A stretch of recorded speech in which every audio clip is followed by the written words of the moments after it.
So today on the trending national sport news, our Super Eagles coach Chelle made a 19-point demand list for his extension as the coach of the Super Eagles team.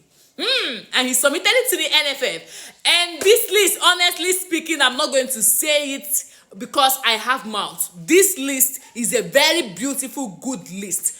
Do you know why I'm saying it? Because number one, if you should glance through the list, I will actually drop it in the comment section. If you should glance through the list, you will know that this is what we need from a coach. Like a coach who is intentional about the welfare, about the growth of the national sport. This is what I demand from such a coach. In this list is more of an 80 for the national sport and a 20, or should I say a 15. You understand? To him, a personal 15 to him. So it's not like his own, just doing it for his own gain. No, it's for the growth of the NPFL. It's for the growth of the National Football Federation.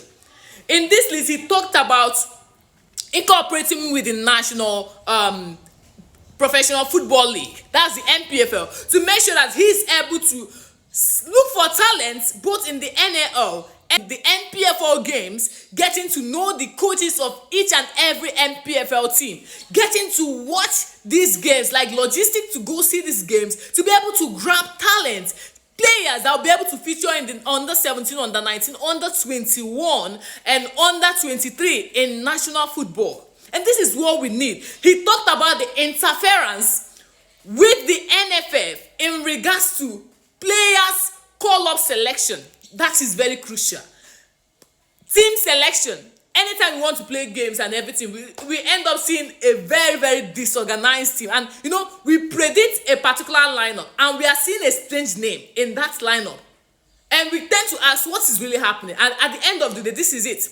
The rumors of us hearing about NFF always deciding on players to feature in a game. This is an exposure. He just unveiled it through his 19-point demands for this his extension. Why won't he allow coaches to choose players? And honestly, I feel this was what was happening before he made his list for the AFCON last year. If you should notice, that list is more of an Chelle's list because he chose the form of the players and not the name of the players, and it actually did us good. And if you should check, how many games has he played with the Super Eagles team? And he hasn't lost again. The only game he lost was not in the 90 minutes. It was in the extra time penalty shootout. And that game was against Morocco. And we saw how that game came about. That loss in that Moroccan game, we saw how it came about in the AFCON. So he's been very crucial, and for him to confidently make this list, you know what is at stake. A whole lot of teams are looking forward to having him in their squad. Ghana, Tunisia want him to appear in the World Cup. And funny enough, they are ready to double, triple how much Nigeria is holding back to pay him. He's demanding $130,000. And not just for him alone, for his teams. So why can't you just offer that to him if this is what he wants? Let's just give him every necessary facility, equipment, technical know-how, whatever, the players, everything he needs, we should give it to him.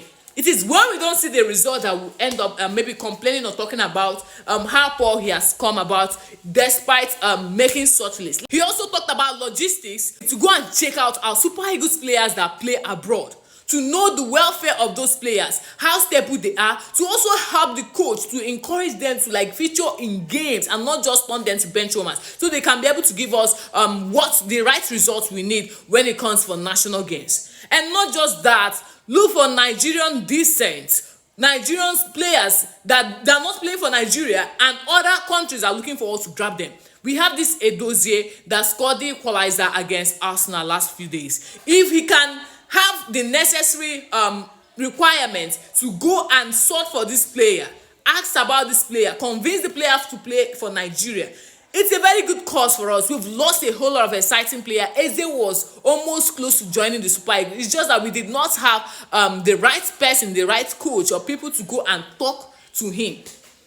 The only list that looked so personal in this contract he wants to sign is the fact that he said he needs his wife and his children to have tickets for every national games he coaches. And that is, it makes sense.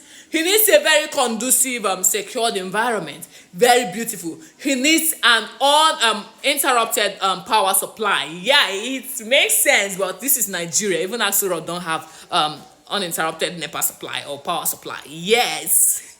But it is what it is. In everything he's demanding, it's just more of the growth for the Nigerian Football Federation.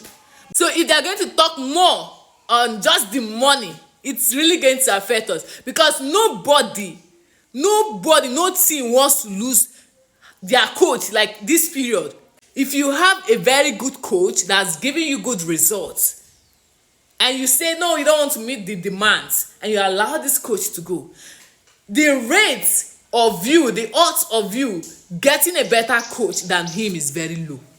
Currently, everybody is holding their coach like with strong hand, because if you lose your coach, get ready to like sign 8 different coaches in the space of just 2 months.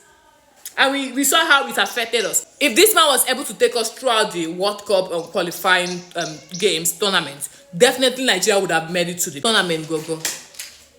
So NFF, we still need this man to stay with us. We need him to stay with us. Just grant him this thing he wants. It's necessary.